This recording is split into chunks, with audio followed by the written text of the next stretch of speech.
Okay. Hello, everyone, and welcome to our presentation, our Mexico presentation. We have today three of our Mexican experts here that are going to talk to us about geothermal energy in Mexico, the current status, and the current legal status and policies. Now, we have here Michelle Ramirez.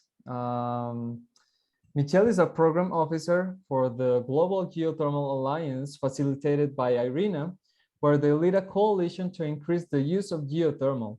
During the last 10 years, Michelle has collaborated with the governments of Mexico, Chile, Costa Rica, Honduras, and Panama, with the Inter-American Development Bank, the German Cooperation Agency, the Mexican House of Representatives, the main international stakeholders of geothermal industry, as well as with highly recognized law firms in Mexico in consultancies of regulation, governance, and public policy.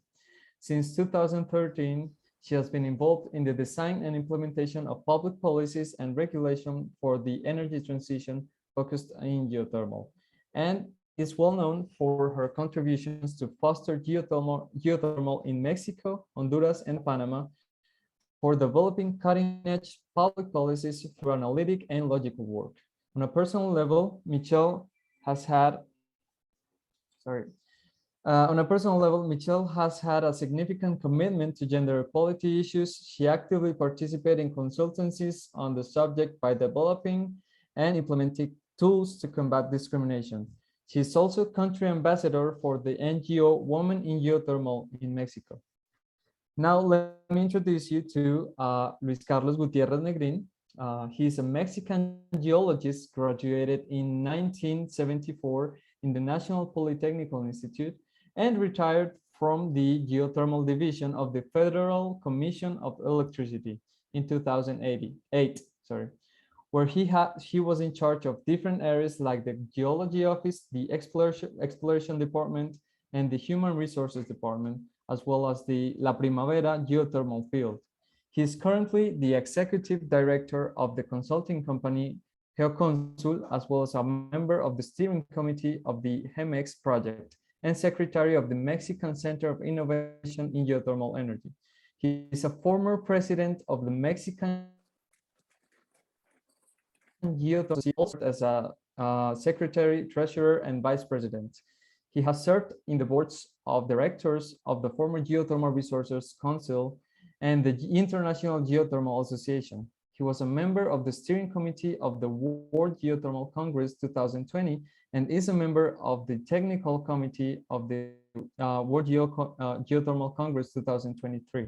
He is also an editor-in-chief of the Springer's Nature Open Journal Geothermal Energy Science Society Technology. He has authored and co-authored 190 peer-reviewed papers and informal communications published in technical journals, Congress proceedings, and magazines. Now, we thank you, Luis and Michelle, for being here and presenting the information today, and our participants to be present and to listen to these great expositors. Now, let's start with Luis's presentation.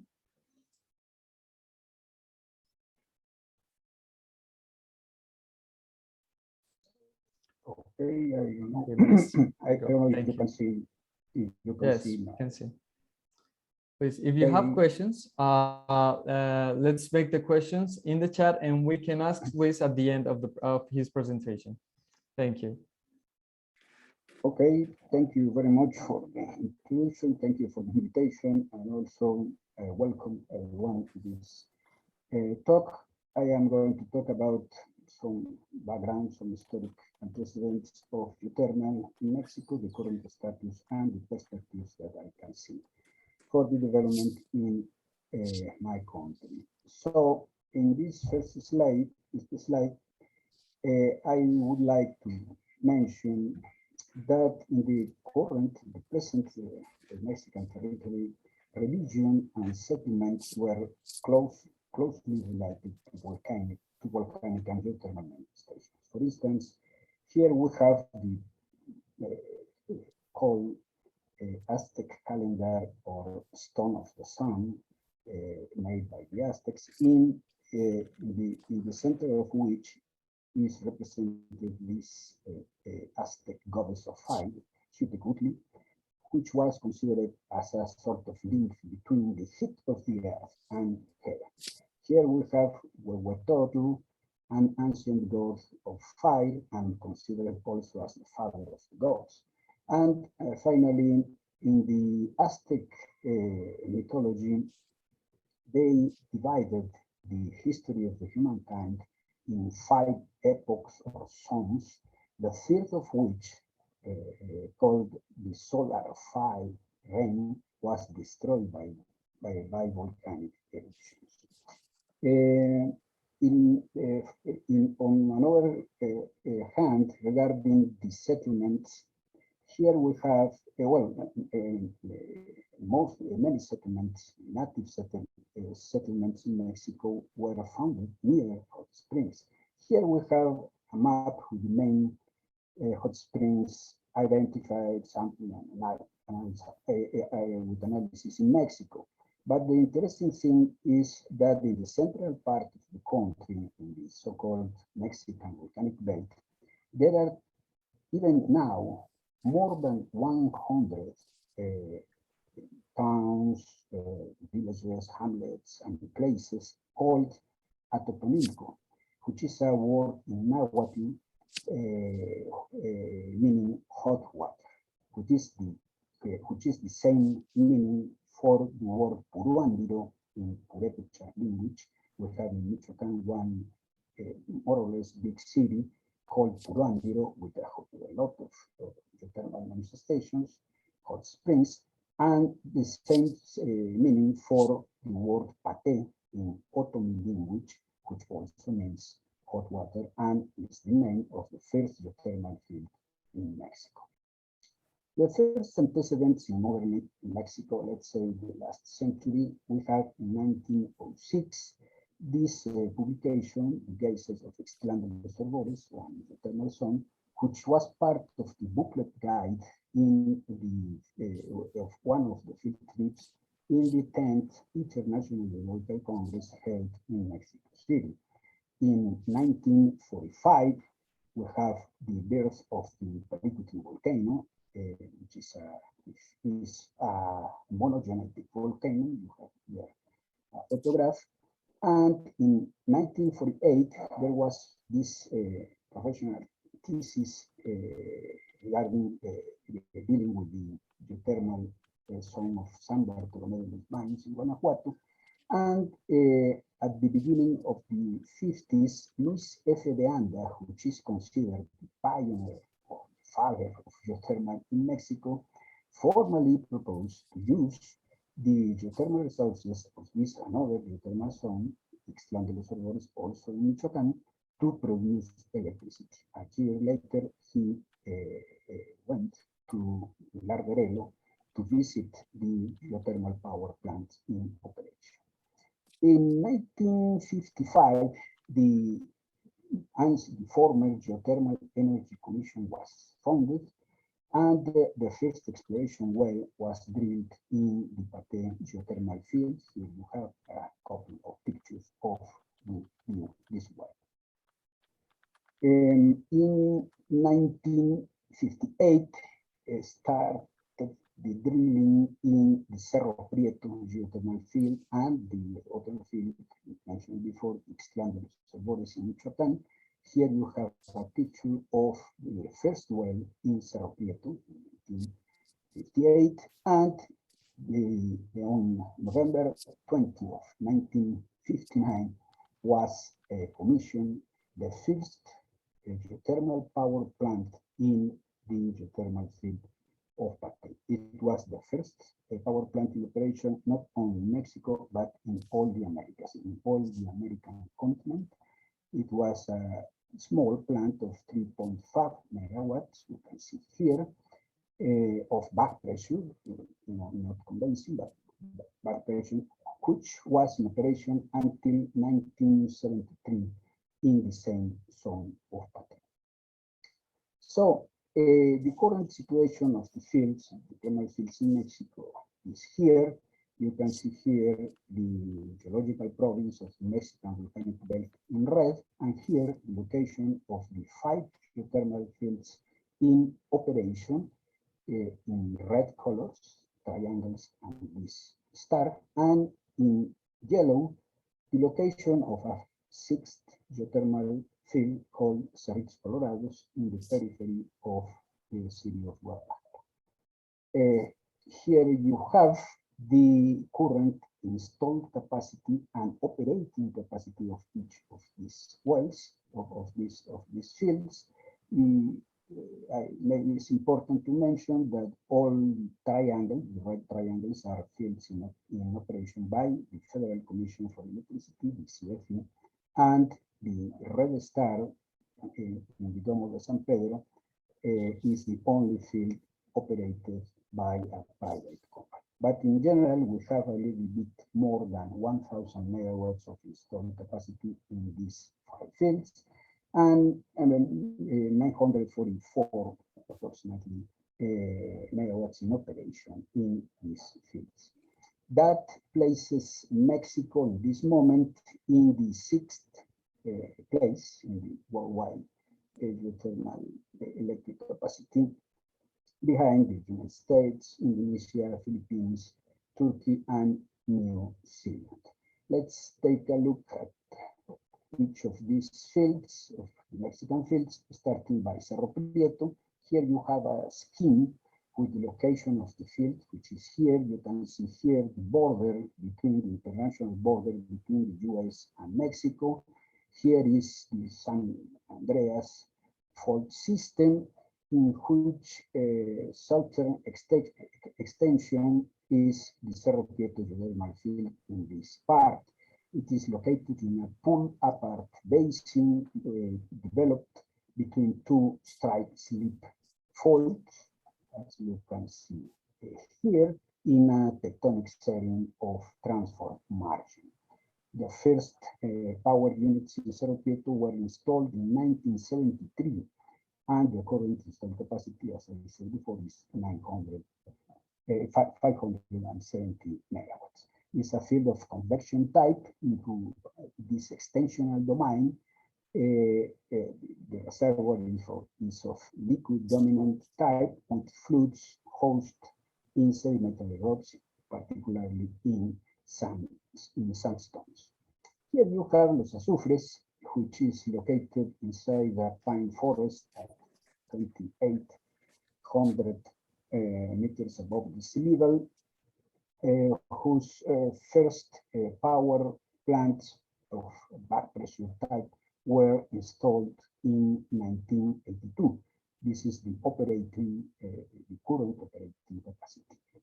In this case, it's a field of convection, magmatic, and extrusive type, located in a tectonic setting of subduction with in a compressive regime with local extension. It is a field of, in this moment, is a reservoir of vapor dominant type with geothermal fluids housed in volcanic rock, particularly in andesites.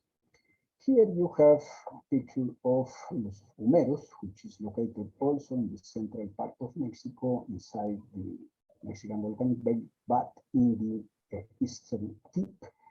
In this case, located inside a couple of volcanic calderas, very recent volcanic calderas, the most recent of which is 65,000 years in age.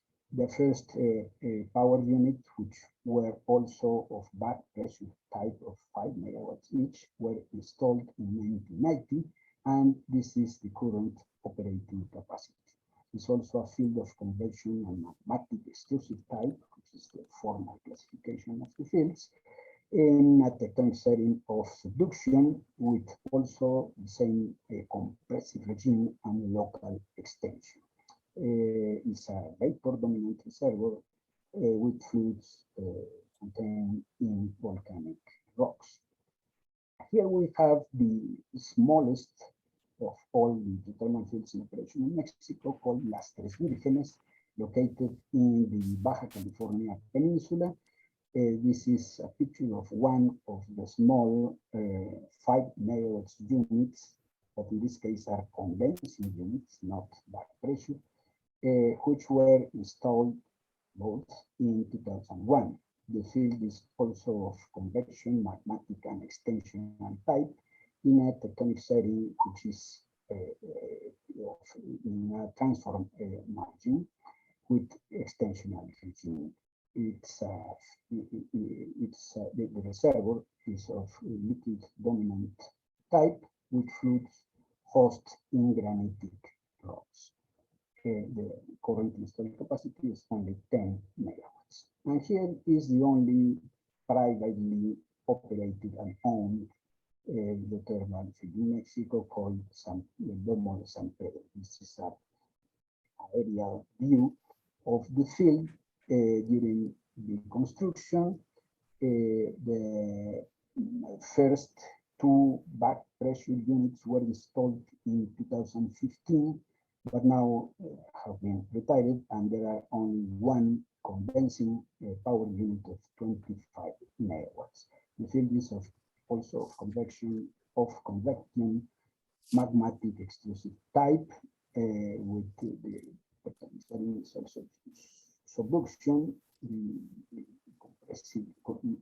a compressive regime, but a local extension, and in this case, a process of pre-rate in development. There is a liquid dominant reservoir hosting rocks of several types, including magmatic rocks. Okay, the total, here I'm going to present the total electric capacity in Mexico by April 2021, 1 year ago, which was a total of almost 19,000 megawatts. And here is the composition of these power plants. No? As you can see here, of course, more than 60% is represented by plants operated with fossil fuels, but basically natural gas and some coal plants. No? And the other hydro, wind, solar, and so on. And in this case, geothermal represented by 1 year ago about 1.1% of this total. So it's a small share of the total installed capacity. Regarding the generation, here we have the data for 2020, which was the effectively generated electricity in the country, which was a little bit more than 300,000 gigawatts hour. Of course, most of which was produced, was generated by natural gas, essentially. No? Here we have the share of geothermal, which in this case was 1.6%. Incidentally, I think it is interesting to mention that the proportion, share of clean energy, all of you can see here, hydro, wind, solar, and so-called efficient cogeneration, including nuclear, represented almost 28% of the total of the effectively generated generation in Mexico. And here, just to complement the situation, is let's say, the goals of clean energy generation in percentage of the total electricity generated, and the actual generation in several years, including the last year. No? So one of the main goals of Mexico is that which is in the law, no? It's a national is a goal nationally binding, let's say, is to produce 35% of the total electricity generated in Mexico with clean energy sources. So I think I am optimistic that we can reach that goal. Okay, but of course, besides the 5 geothermal fields and the 6th geothermal field in standby that I have mentioned, we have much more geothermal zones. In Mexico, here you have 20 of these zones, which were studied, were assessed in a study made by the Regulatory Energy Commission and the Inter-American Development Bank in 2011. We estimated a potential between 700 and 760 megawatts. Right? So we have there as these zones as future fields. No? It's important also to mention that all of the zones that you can see here have been granted for the Energy Ministry, Energy Department in Mexico, to the CFE or to several private companies with exploration permits. But here we have some estimations in addition to those zones, including this prepared by the IRENA, the International Renewable Energy Association, which was prepared in Mexico in 2015. You can see here the estimations. Well, the actual generation for hydro, wind, solid, biomass, solar, and geothermal in 2010, and the estimation in that year, 2015, for 2020 and 2030. No? In this case, it's not in megawatt, but in terawatt hours electricity generation per year. And here, the estimation of the IRENA was around 10 terawatts from geothermal for the year 2000, in the year 2030. And here is one more recent estimation made by the Energy Secretary in the geothermal roadmap that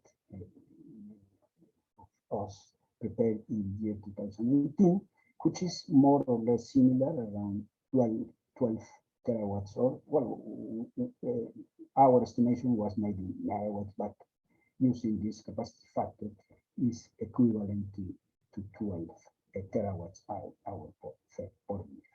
But also we have this estimation about the total geothermal potential in Mexico, which is here. We have here, in this case, is megawatts.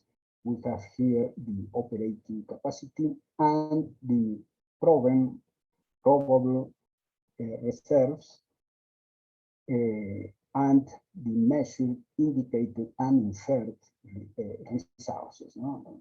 Reserves and resources are the terms formally defined by the Australian Geothermal Code, no? Which are have a very specific meaning. Of course, this arrow represents the confidence. You know, we have high confidence here and low confidence in the right part. So in general, we have this total potential for so-called conventional resources, which are the geothermal type, the hydrothermal type geothermal resources, or in all the cases more than 150 Celsius degrees, with almost 2,400 megawatts. And of course, the potential for non-conventional resources, such as the enhanced geothermal systems, EGS, the last project of the CEMIE, the last estimation of this project of CEMIE is of this 47,000 megawatts, but of course this is for long term. So I would like to finish just presenting my final conclusions about the future of geothermal. I am optimistic about this development basically on this, no? The high potential for hydrothermal or conventional resources and the very high for non-conventional resources in the long term.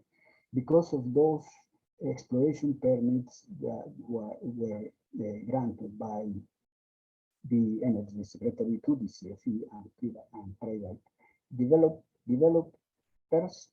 For this situation that we have now, a couple of risk mitigation and financing mechanisms that are accessible both to CFE and private companies. Because also the high expectations that we have for developing the underdeveloped geothermal direct uses, and also because the Mexican government has been trying to strengthen the Federal Commission for Electricity, but this includes this its geothermal electric area, which to me is also a good new in the area of geothermal. No? Of course, all of this once we overcome completely the corona pandemic. Thank you very much. This is it. Thank you so much, Luis. Very interesting presentation. And now let's continue with Michelle. Hello, Michelle. Hi. You can see me now. So you will see yes, we my can hear screen you. shortly. Okay. Here. Okay. Okay, I think you can see it now. Yes, okay. Okay. So, well, thank you for your invitation. Go ahead. I'll turn off my video, so No problem. I will be sure you can hear me. Okay, we can hear you. Yes. Okay. There. Okay. Good. Well, hello.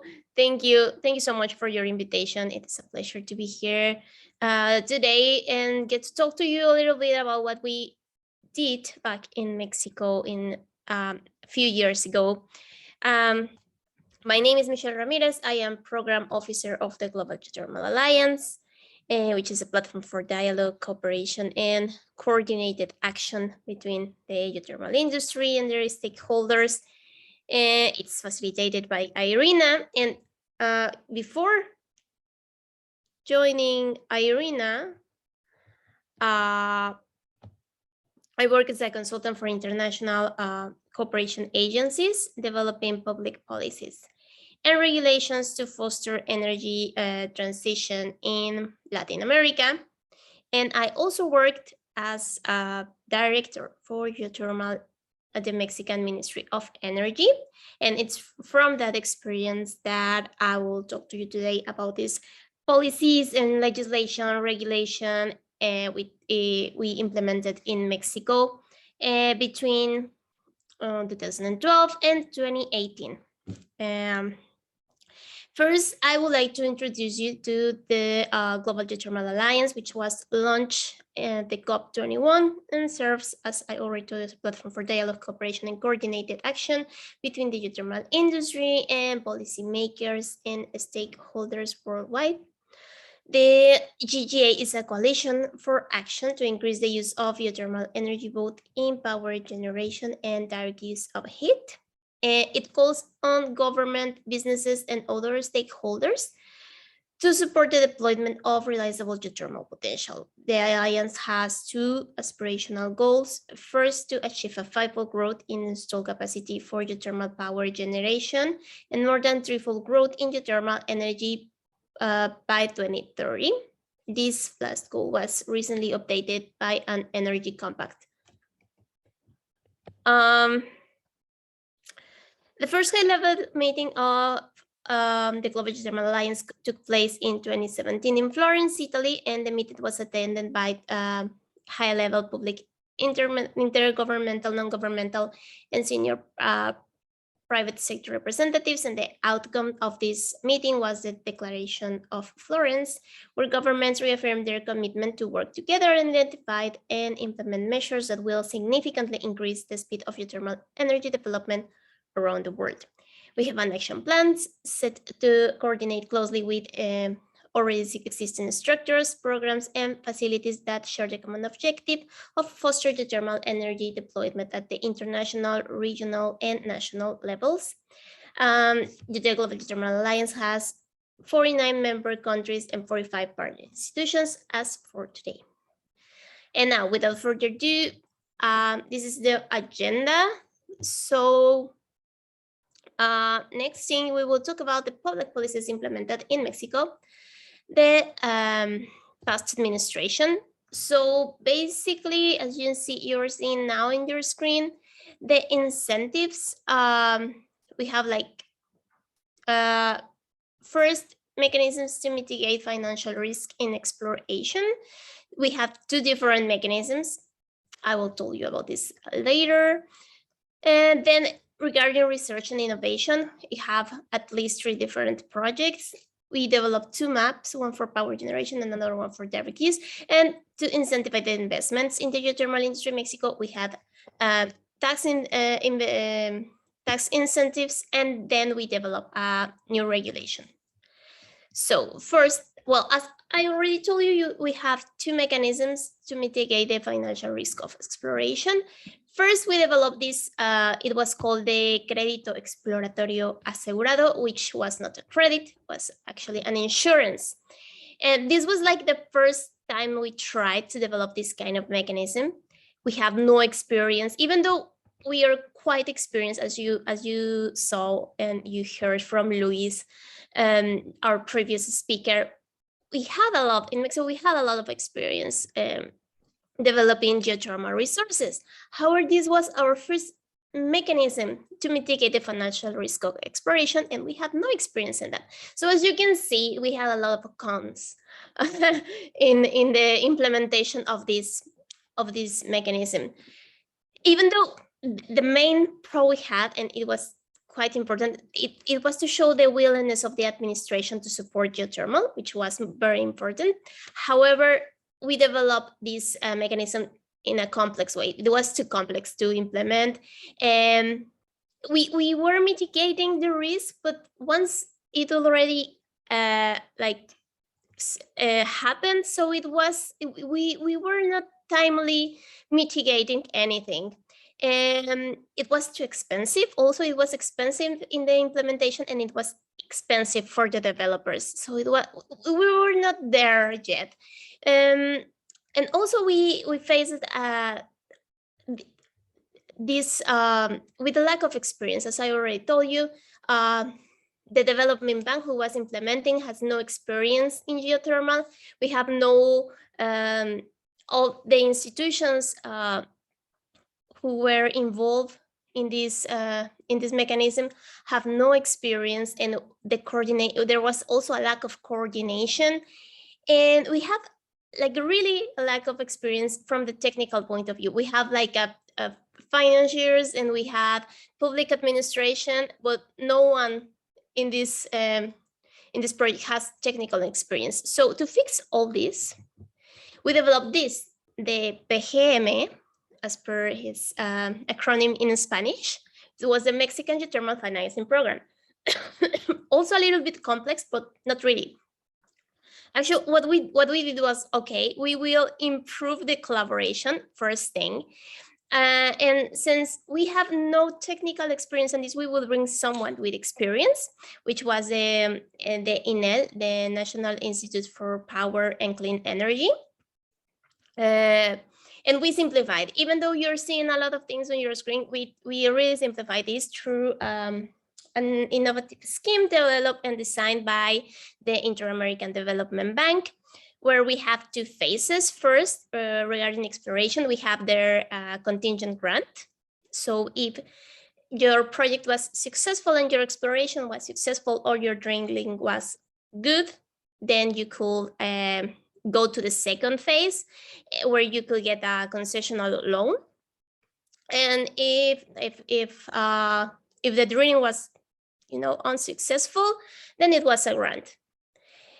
So yes, the process, as you can see here, looks complex. The process is complex. However, the solution we were delivering through a contingent grant was quite simple, and it made it way more successful.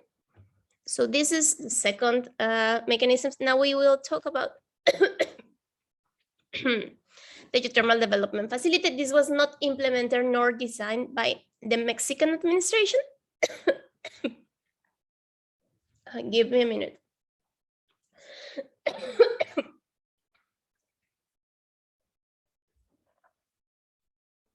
Okay, I'm back. Yes.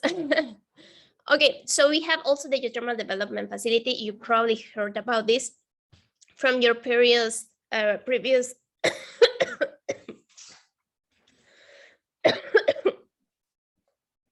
sorry. Don't worry. Are you okay, Michelle? I think so. Okay, don't worry. Take your time.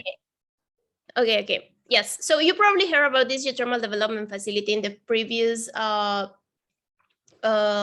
presentation you had about Colombia.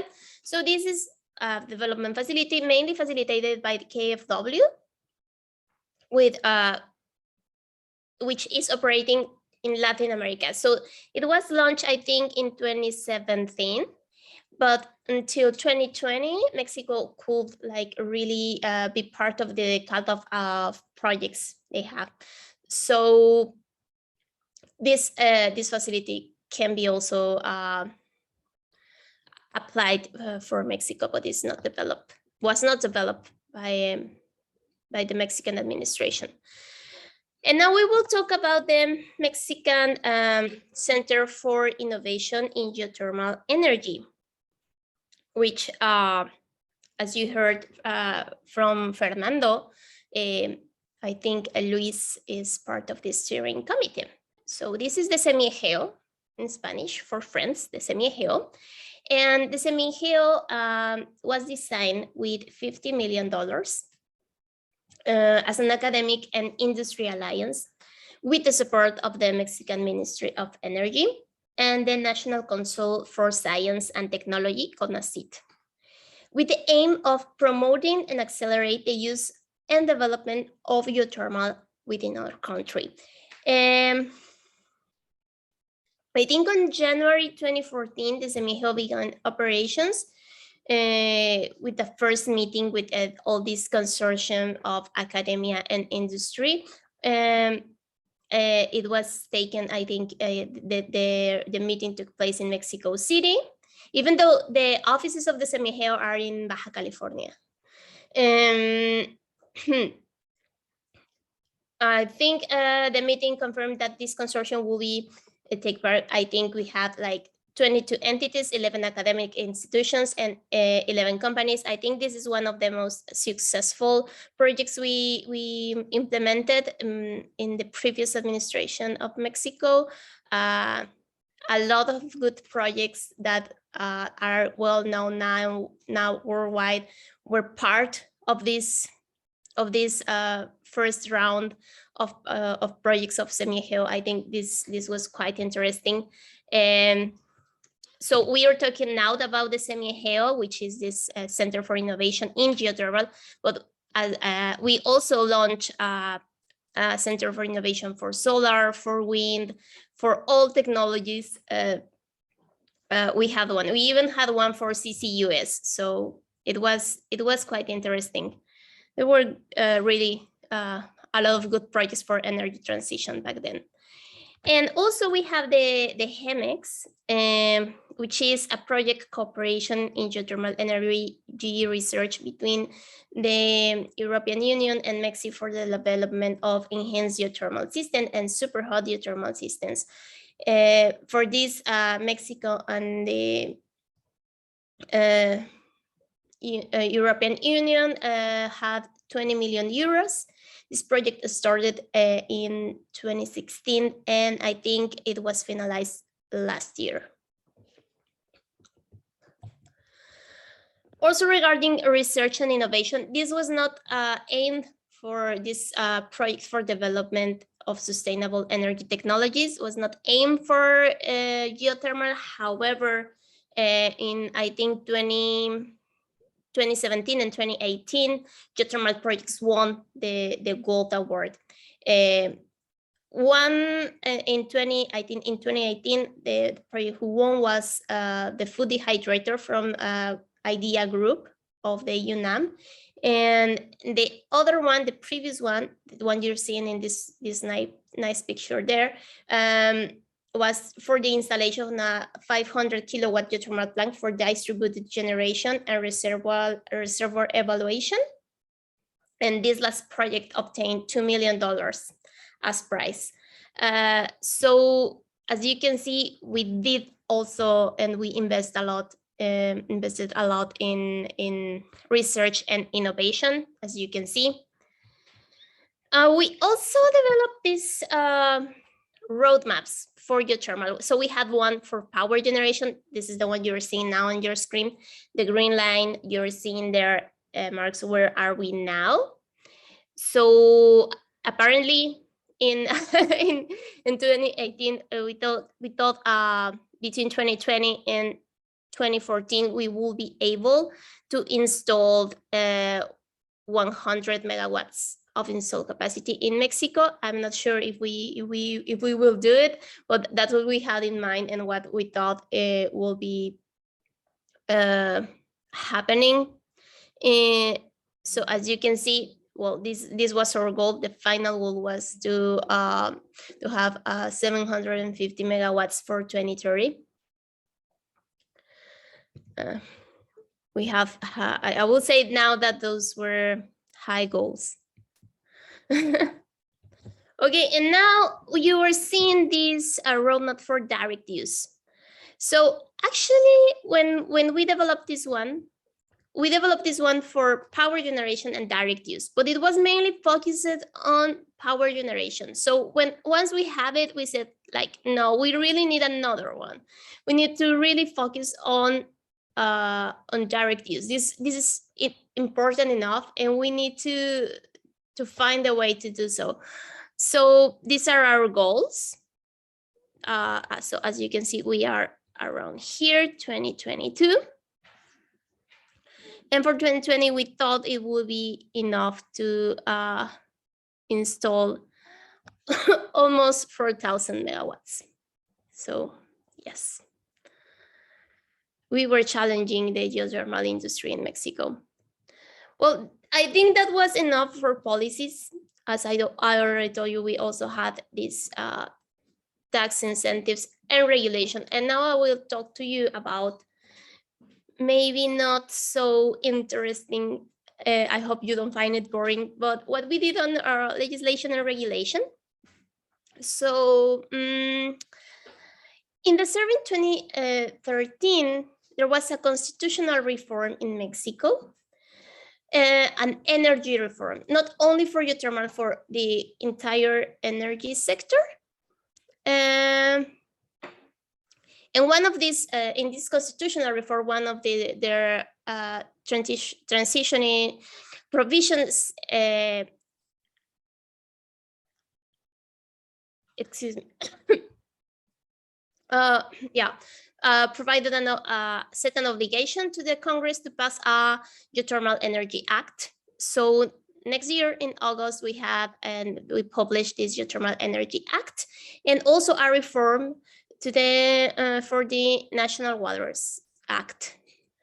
And later, that is also in 2014, the regulations of this Geothermal Energy Act were published, and we also developed guidelines for direct use in 2018. However, those guidelines are still pending of approval. So as you can see, we developed in a couple of years Geothermal Energy Act and regulations. But I think sometimes the question is why? Because before 2014, we already have all those projects you saw that means actually install capacity in Mexico. We already have those 4 projects from the national company, CFE, and we also have the project from a private company. So the question is, why will you set a new regulation, a new legislation, if you already have all those projects and you are doing good? Well, it was in the context of this energy reform. As I already told you, Mexico aimed to have a new energy sector and develop and attract more investments. And actually, we need this new regulation to fix all this, all these things you're seeing now on your screen. So we had first contradictions between the National Waters Act and regulation aimed for energy transition. So there we have an open contradiction.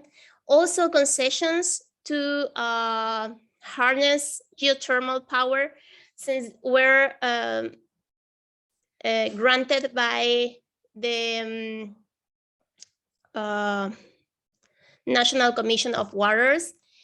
Those were given by volume of water, which is not really good for power generation from geothermal resources. It doesn't make sense that you grant a concession by volume of water, because you're not actually like if you are reinjecting that water, well, you're not using that water. Also, there was not exclusive right over the area you were working, and in general, there was this lack of legal certainty for your investment. So what we did with this new regulation and this new legislation was to fix all this program, this kind of problems and difficulties that investment will be facing and was facing, actually, because, as I already told you, this private project actually overcome all these difficulties. So what we did was implement this Geothermal Energy Act and set a quite simple and straightforward obligations for investment in geothermal. Basically, 3 phases. If you want to develop this superficial survey reconnaissance, you have to give a notice to the Ministry of Energy, and this notice will allow you to develop all these activities, superficial activities, for 8 months. Then, if you can also ask for a permit to explore a geothermal area. This permit allows you to develop drilling. Actually, it's main for drilling up to 3 years. Those permits last up to 3 years. But you can also apply for an extension for other 3 years. So it will be 6 years in total. And finally, you can ask for a concession to exploit and generate power with those geothermal resources. And this exploitation and this concession lasts 3 years and can also be extended. And however, you also will need a water concession to exploit those geothermal resources. As in other countries, geothermal resources in Mexico had this like double side, that it's legally considered energy and also water. So, however, what we did was also to fix this this thing that the water concessions were issued per volume. So now it was only a concession to, let's say, use and reinject geothermal fluids. Well, I think that's it. Obviously, the object of the Geothermal Energy Act was to regulate these three activities: recognition, exploration, and exploration of geothermal resources, harnessing both for power generation and direct use. And I think, well, as conclusion, I will say that this is my main conclusion. All these public policies laid the foundations for the development of national innovation and applied science, whose results are beginning to seen until now, I will say, and we will see it more in the future. If we are not seeing right now megawatts, is not paying actually all these activities and all this investment that happened like a few years ago are not seen, and in megawatts it's not like directly translated into megawatts in the short term. I think we laid the foundations to have this amazing and stable national geothermal industry that will grow and grow in the future. I think that's from my side. If you have questions, go for it. I think this is the moment. Thank you very much for your invitation. Thank you so much, Michelle. It's very interesting what you just presented. And now I'm going to ask you and Luis some questions our attendees have for us, okay? So the first question is from Pierre Dust, which is, what kind of direct use do you plan to develop in Mexico? And you can answer, or Luis can answer? Luis, do you want me to go for it? Okay, yeah. Yeah, as Michelle said, the Energy Ministry developed two geothermal road maps for Mexico.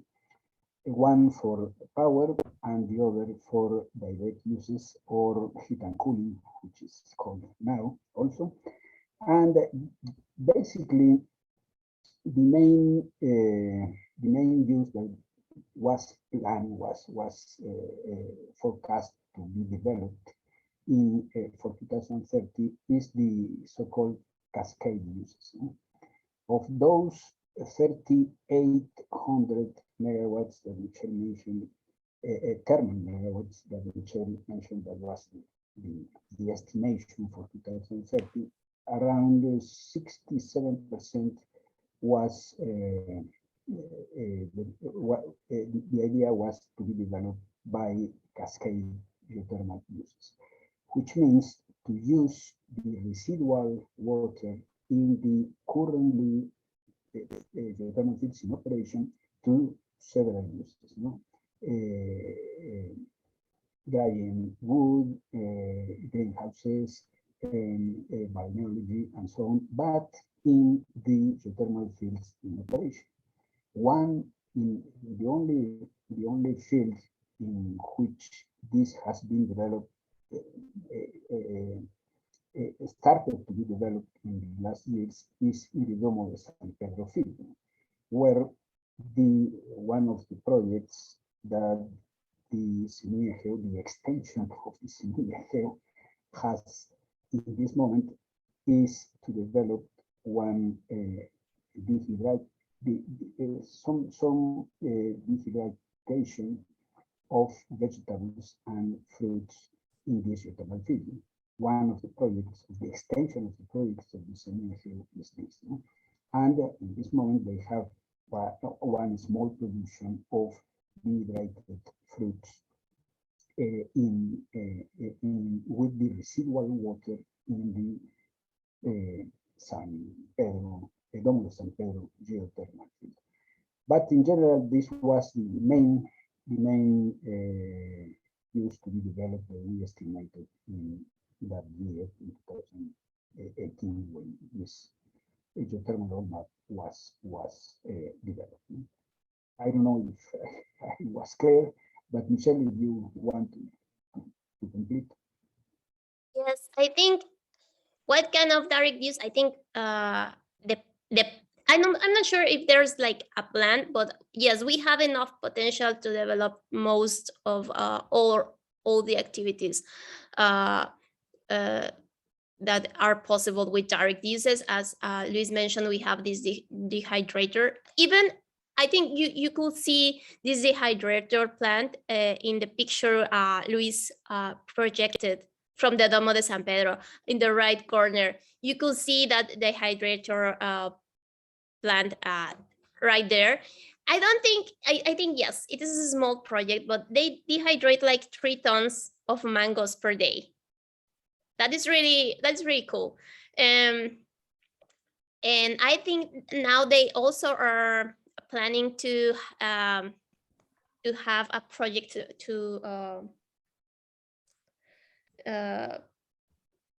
for a geothermal beer, and they also have I think also the Semigeo developed this Mexican heat pump. Yes. And there's a huge potential for heat pumps in Mexico, I think also. So yes, there are several plans, and I think that the most important thing about this particular project for this food dehydrator is the impact this project has through the region, because you see the things happening in Mexico, and I think it's for Latin American countries, it's easier for them to say like, okay, if Mexico can do it, now we can do it. And this particular project is well known through the region and has an actual impact in, for instance, in El Salvador, the same Mexican researchers now are working in El Salvador in a coffee dryer. And so you can see how this, I would say, small project now it's replicated to the region. I hope I add something of value to Luis' comment.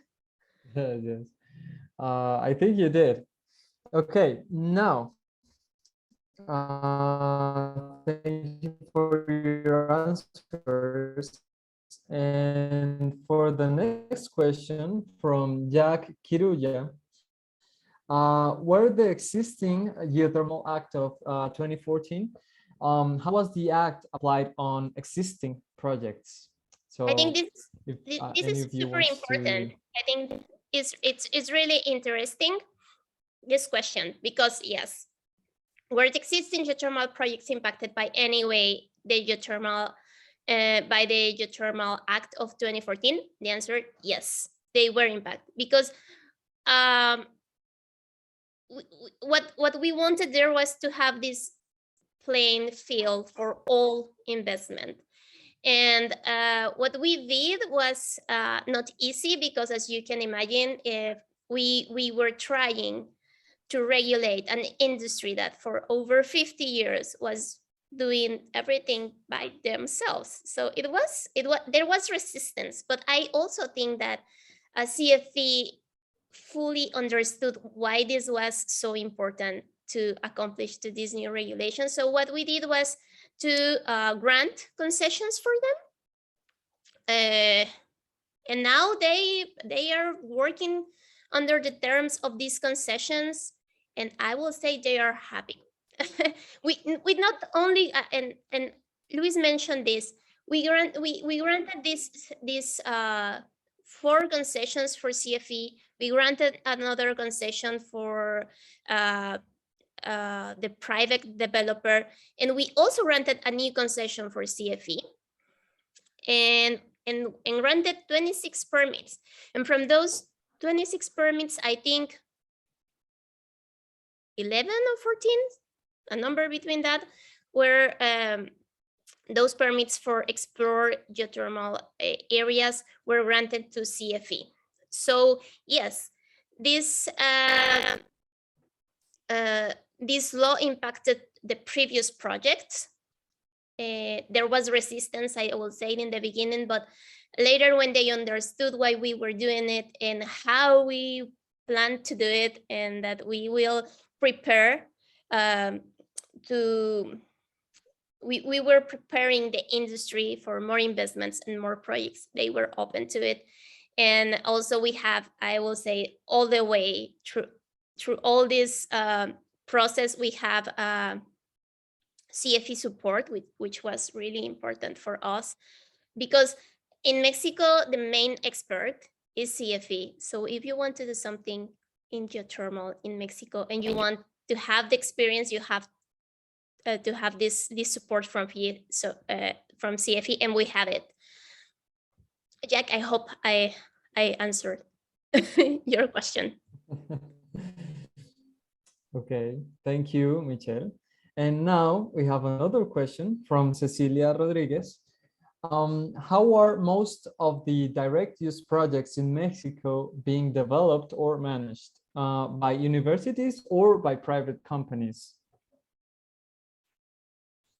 Well, maybe we can say that we have a small amount of these users, but the most relevant of this, even it is a small project, is this project in the Domo de San Pedro with the mango, the vegetation, and the possibility to produce beer using the geothermal heat in the fabrication, which are two projects that started in the as part of the Semigeo projects. Semigeo has a total of 37 projects, and then when these projects were finished, there was one extension of the project which includes these projects that I am talking about. But in this case, the projects, the main achievement of the projects was the generation of two spin-off companies, private companies, which are developing these commercial projects. You know? So we can say that have been developed by universities, but the university gave place to these spin-off companies specifically related with the projects and formed by the researchers and the persons that work in these projects. No? That has been one of the main experience. And just to complement the past answer of Michelle, I think that another interesting impact is that we have in this moment in Mexico one 7 concession for exploitation, which was granted last year, a couple of years ago, or something like that, for a new project in the central part of the country, in Guanajuato, which is called the Celaya Geothermal Area. No? And in this moment, the private company which is developing this area, which is part, well, originally was the Grupo Enal, and now associated with the Geothermal Energy, which is an important group in Mexico, are drilling the wells. The idea is to install a binary cycling plant in this part, but of course this is a direct consequence of the Geothermal Act. Haven't been occurred without the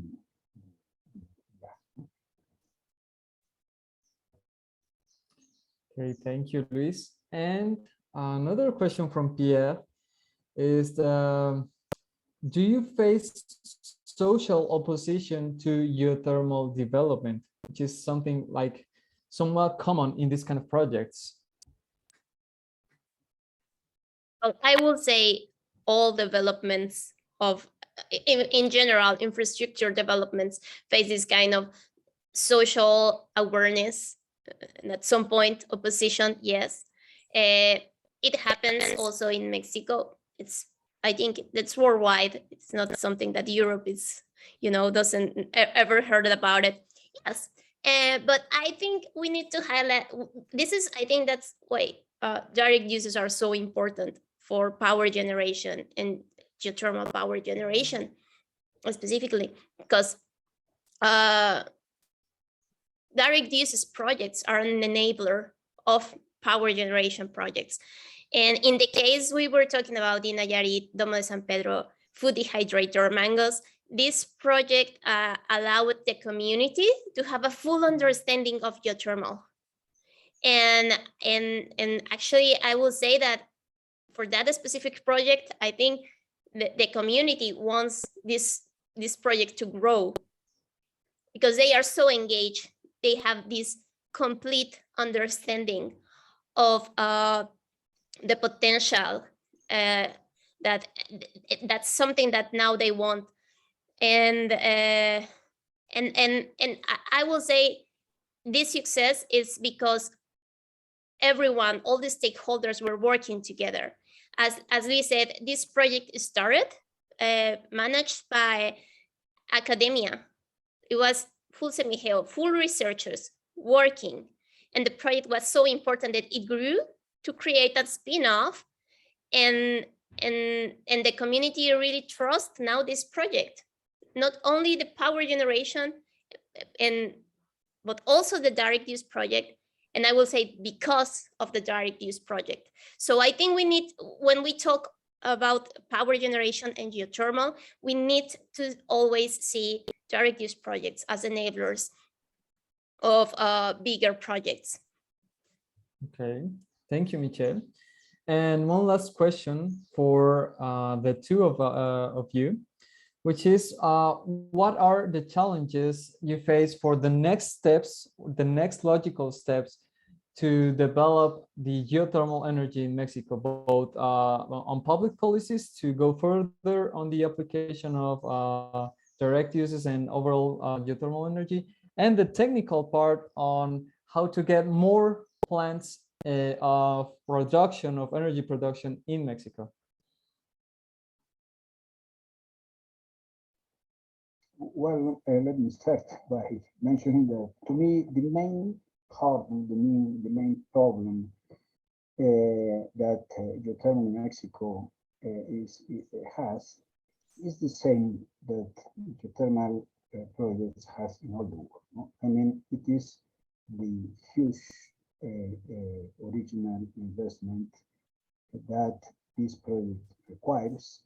In the case of power projects, it is common, the common schedule of this project is around 5 or 6 years since you started the exploration and started to operate, no?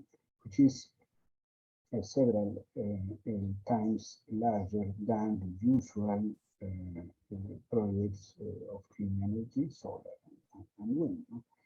And also the initial investment is higher. No? Of course, that you can try to put some financial or risk, reducing risk mechanisms as the projects that Michelle mentioned, but of course, it's not possible to compete with the other projects. No? You know, the geothermal is the only clean energy whose resource is not in plain view. No? You can measure it.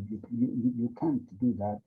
You can do that for solar or wind project, but for geothermal you need to drill the water and test what happened there. No?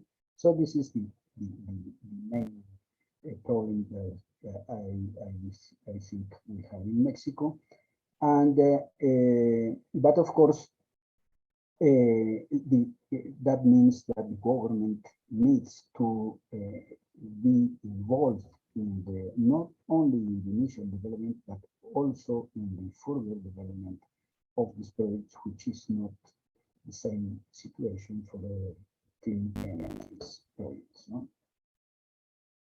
Okay, thank you, Luis. And Michelle. I think, of course, Luis took it. But I would like to add something that I heard from Dr. Aviña a couple of years ago when someone asked this kind of question, and he said, like, geothermal has two main projects: impatience and ignorance.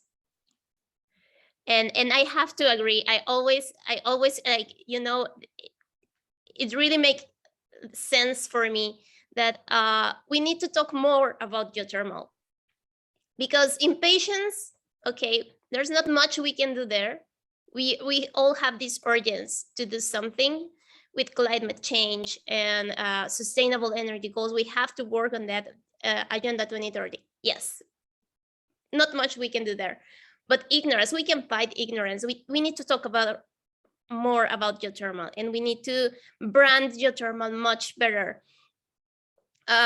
We always talk about geothermal and then and our brain immediately go to, okay, it's pricey, it's risky, it's good, but it's not going to happen. And we need to change that.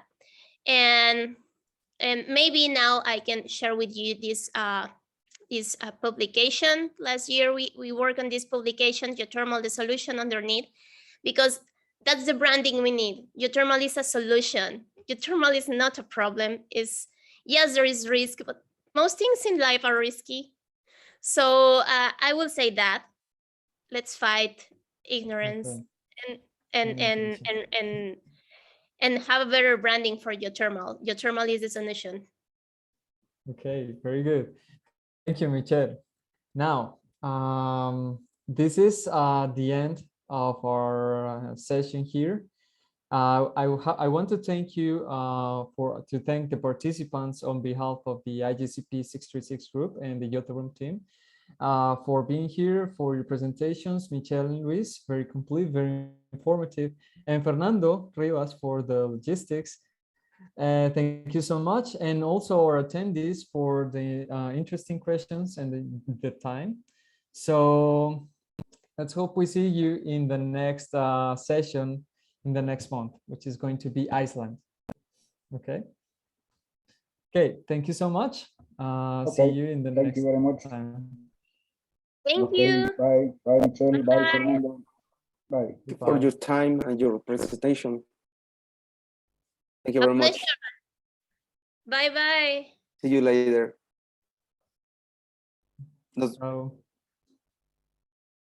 Bueno, Fer, nos vemos.